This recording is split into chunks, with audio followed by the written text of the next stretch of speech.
Hi, I'm Ayanda, Allie, member of the Gauteng Provincial Legislature for Build One South Africa. On the 24th of February, the Gauteng Premier Panyaza Lesufi is expected to deliver the State of the Province address. Now, I say expected because, well, anything is possible in this here republic. But all things being equal, at around 6 p.m., he should take to the podium and he'll do one of three things, if not all of the above. Number one, tell lies. Number two, give illusions. And number three, offer false promises. Now, if he was being honest, you would know, because you live in Gauteng, that all is not well in this economic hub. But he'll still go on to tell you that his government has delivered victory for the former Pick and Pay mini market owners who were exposed to unscrupulous behavior from corporates and also reckless lending. He'll tell you that they are the champions that saved the day. But what he will not say is that they are the ones who created the problem to begin with. He'll also go on to tell you about how his government has helped tens of local manufacturers by providing them access to market and helping them with advertising and scaling their operations.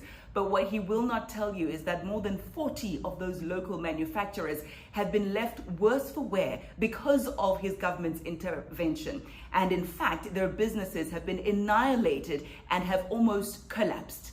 He'll go on to speak about spaza shops and how they're helping them comply. But what he will not say is that in fact, spaza shops have been used and abused by their implementing partner, Family Tree Holding. They did not receive the stock that they were promised. They did not receive the training that would have helped them to ensure that they comply and ensure that their premises are clean and ensure that there are no casualties. He'll go on to tell you how there are distribution centers that are providing shop space for local manufacturers to sell their goods and that are providing spaza shops with products that are wholesome, that are healthy, and that are locally produced. But none of that exists.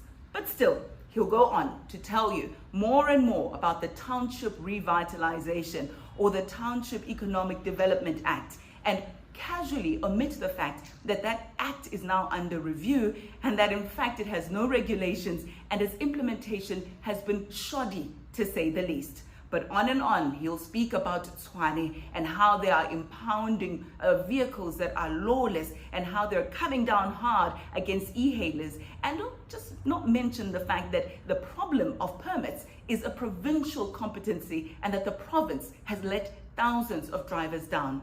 And when we take a look at governance matters, here's what he will say about the municipalities. He'll tell you that they are making sure that municipalities are operating at their best, at optimum level. But what he will not say is that even though he waxes lyrical about how he has helped ensure the delivery of electricity, despite the fact that that's not a government competency that belongs to the province, he will not tell you that despite load shedding being at a minimum, we have something that's called load reduction.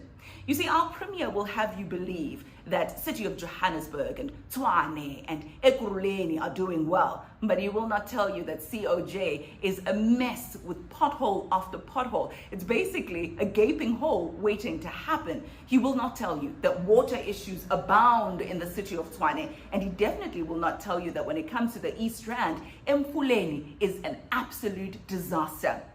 When it comes to education, he loves telling you about the schools of specializations and carefully omits the fact that these schools have been left to fend for themselves, walking around with begging bowls, having to ask corporates for assistance because they've been slapped with a title but no resources. He won't tell you that when it comes to school infrastructure build, the problem is not a lack of funding. The problem is that schools are not being built, that when they are being built, they are being left dilapidated because service providers are not able to meet their end of the bargain, and in fact they end up being vandalized and stripped by those who take the opportunity. He will not tell you that money is not the problem because there's a 1.1 billion rand deficit on infrastructure development in this project, or in this province, I should say, because of poor management. And what the Premier will not tell you is that when it comes to GCRA and the funding of your students who are deserving to go to university, and he'll tell you how they are making sure that they go to tertiary institutions, but he will not tell you that there are allegations of corrupt practices right there. And there you have it, ladies and gentlemen. Everything that the Premier will not tell you, that is the true state of the province. And we as Build One South Africa, although we have just one seat here in the Gauteng Provincial Legislature, will continue to fight to make sure that we're able to read between the lines and that the true state of the province emerges. But not for emergence's sake, but for the sake of the Republic, that we can fix things. Because as the economic heartbeat, we cannot afford to be lax.